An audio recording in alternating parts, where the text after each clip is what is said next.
So ano yung mamimiss mo na dun sa eksena or sa buong taping, sa set?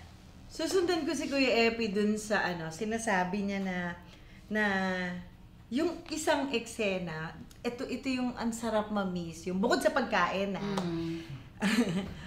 Kasi lagi ko kasing kasama si Sanya. So, and lagi ko naman din ang kasama si Sanya. Yung eksena na talagang napakasarap ka eksena ng lahat ng artista.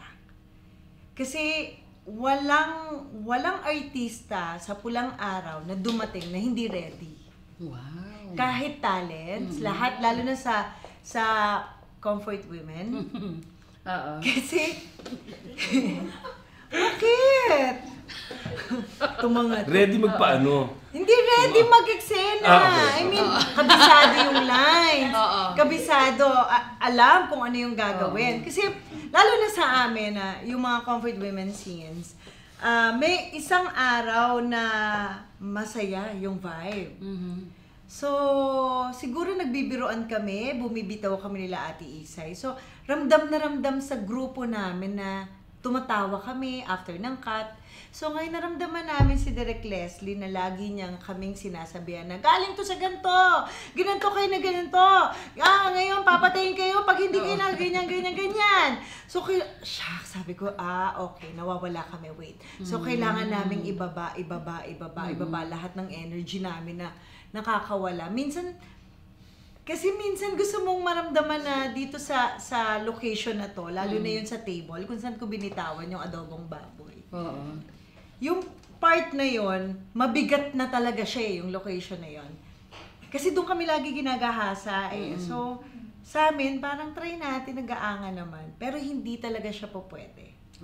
So, kailangan namin ibaba hanggang sa na-sustain namin na pag nakikita kami yung grupo na hindi na lagi masaya. No, my God. Wala talagang masaya sa amin. Pag darating kami sa tent, ang nagpapahappy na lang sa amin, food, tsaka yung good morning, yakap, tapos pag-uusapan namin agad yung eksena. Makakain lang kami ng konti, pag-uusapan na namin, magtatrabaho na kami. Saan to pupunta? I-analyze namin lahat. Kasi hindi na namin siya po pwedeng pakawalan ng ganun-ganun lang. Kasi sayang, ang ganda-ganda ng set, ang galing-galing ng director namin, ang galing ng lahat ng taong nagtatrabaho sa Pulang Araw, tapos pupusuin mo. Siyempre hindi. Tapos yung mga nagbibigay ng oras sa panonood ng mga tao, yung mga nagbibigay ng oras para manood pa sa Netflix, and then manonood pa sa Free TV natin, sa GMA. Siyempre oras yun So kailangan bibigay mo yung 100%, 200%, kung ilang percent yung kaya mo. Kailangan mong ibigay lahat. So, mahirap siya, katulad nga ng sinabi ni Kuya Epi, pero pagkatapos, wala kang panghihinayangan.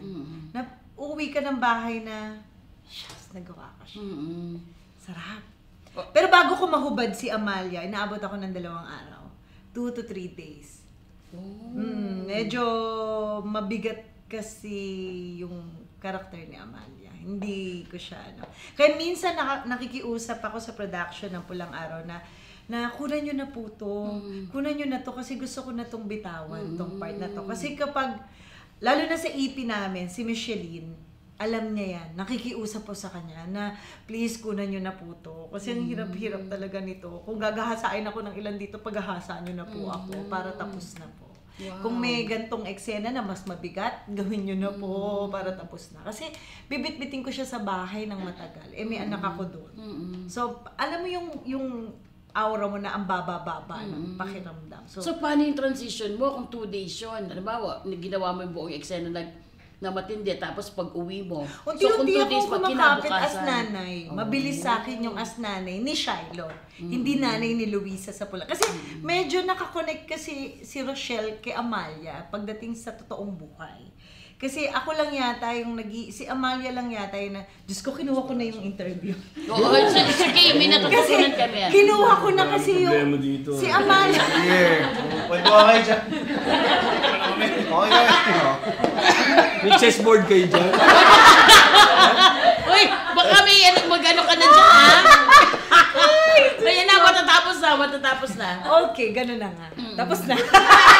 Naiya ako! Uy, ang galing, pero yung mga magagaling talaga na ano, may mga kargang ganun eh, tapos tsaka ka mag-transition eh, di ba? Oo, kasi At si least- Amalia yung nag-iisang ano eh. Di ba si Sanya, si Teresita, single, mayaman. Si Manuela, sister, single. Si Lorena, bata. Di ba? So yung iba, ganun din. So ako lang yata yung comfort woman na nag-iisa doon na nanay din, may asawa. So, kaya mas mahirap siya sa aking hubarin kasi medyo nakaka-connect siya sa totoong buhay ko. Dapat ano, binuhos mo kay Art lahat. Hindi kaya! Lahat ng galit mo. Si Art sana yung pinagbuboxing mo.